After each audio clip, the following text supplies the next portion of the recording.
Everybody wants to come up with excuses. I'm this, I wasn't born that way. I'm stuck, I'm in a rut.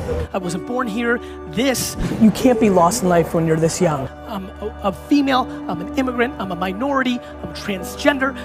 Excuses. Reality, the problem is, nobody cares. Your lack of patience is killing you. It's slowing you down and everybody else. Your need of things is killing you. I don't need a fucking watch, I don't need a fucking whip. You need to be happy. Because happiness drives everything. You're not lost in life, you're just early in the process. Everybody's trying to prove something so early. Do you fucking wrap your head around not giving a fuck about any advancement till you're 29? Please, whatever it takes, call your grandmother, go to your great-grandfather's burial spot, go back to the old country, go to a shelter, do something.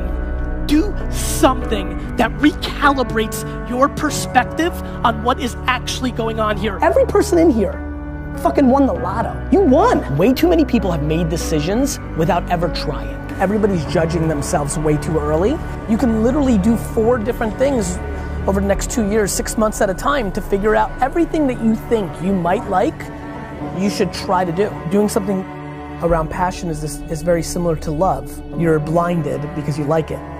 It's not rational. It's not rational. The #1 reason I push patience, man, patience. Everybody's looking up to audit themselves where they are now, is because patience will give you the air cover to take risks. Time is your asset. What I would do is gather as many experiences as possible. The one thing a 20-year-old has over me is 20 fucking years. Get the fuck out of the machine for a second and think about what you're doing here.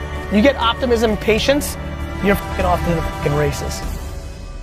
The 99% that achieve are willing to sacrifice, be persistent, put in disproportionate work, and think in 50-year terms, not 50-day terms. Just close your eyes until you're 29.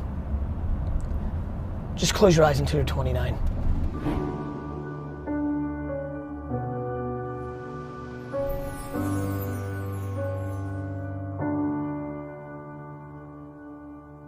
Because when you see regret in a man's eyes, it's fucking painful because you can't do shit about it.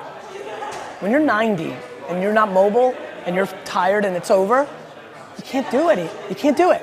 You can't build that company you wanted. You can't spend that time with your kid. It's regret. Yeah. And it fucking drives the shit out of me.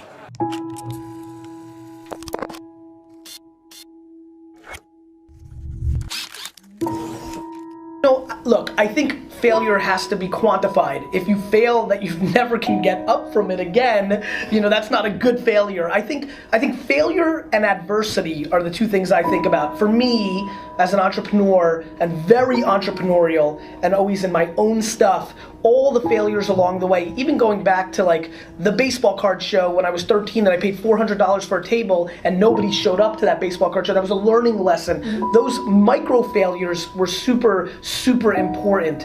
I think, it depends on your stomach, right? Like if you really fail, like go out of business, I think people take one of 2 ways, right? They're like just finished and they're never able to get off the mat and they go in a different direction. So to me, I think quantifying the failure is important to me.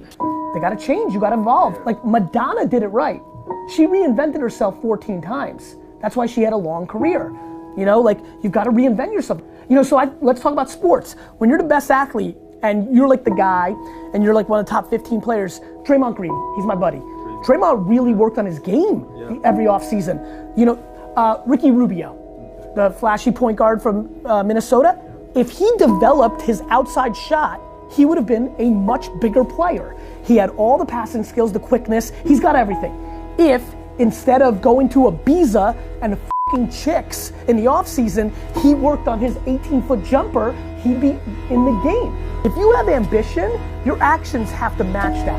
And too many people are just like not putting in the work. Their mouth is way ahead of their fucking, actions. Like, really? You're gonna be the greatest NBA player of all time? Why? Because you think you got a little handle on the weekends? You need to shoot 15,000 free throws before school every day. What did you do from Friday 5 p.m. until Monday 7 a.m.? I'm just curious, and I don't think you shouldn't have a weekend, but I think everybody's ambition actually is more predicated on their actions than their words. My friends tell me all the time they're so ambitious, and I'm like, if that's true, then you punt leisure and you punt concerts at Jones Beach and you work.